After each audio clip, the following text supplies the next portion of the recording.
पुढची बातमी पाहूयात। पुणे आणि पिंपरी चिंचवड महापालिकेमध्ये शरद पवार आणि अजित पवारांची राष्ट्रवादी ही एकत्र लढतीये। तर आज पिंपरी चिंचवड मधील उमेदवारांच्या प्रचार सभेत अजित पवार आणि रोहित पवार हे एकत्र आलेले। मात्र पवार काका पुतण्यांनी एकमेकांकडे बघणंही टाळलंय। रोहित पवार मंचावर आले तेव्हा अजित पवार मंचावरच होते, मात्र दोघांनीही एकमेकांकडे पाहिलं नाही।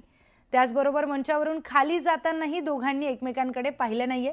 त्यामुळे पिंपरी चिंचवडमध्ये दोन्ही राष्ट्रवादी एकत्र आल्या तरी काका पुतण्यांमधला दुरावा काही कमी झालेला दिसला नाही।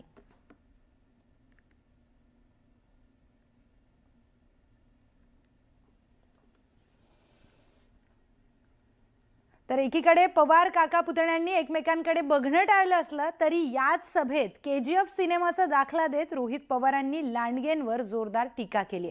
तर दुसरीकडे अजित पवारांचं मात्र कौतुक केलं। तुम्ही कधी बघितला केजीएफ नावाचा पिक्चर बघितलाय का?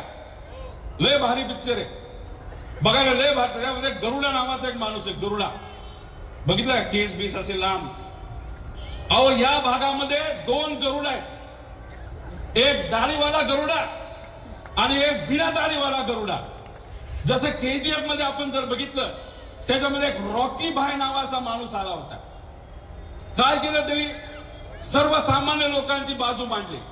गुंडागर्दी असेल तर ती आपल्याला संपवायची, मक्तेदारी असेल तर ती संपवायची। आजच्या या परिस्थितीमध्ये या महानगरपालिकेच्या इलेक्शन मध्ये रॉकी भाई या भागाचा जर कोण असेल जो सर्वसामान्य लोकांची बाजू घेतो तो म्हणजे आपले अजित दादा। सागवीकरांनो, ही सगळी जण स्वतःच्या स्वार्थाकरता गेलेली आहेत। यांना काही तुमच्याशी घेणं देणं नाहीये। 92 पासून आजपर्यंत अजित पवार चांगला नेता होता आणि एका रात्रीत असा काही चमत्कार घडला की अजित पवार बेकार व्हायला लागला आणि हे तिकडे निघून गेले। आज त्यांचं नेतृत्व कोण करणार आहे?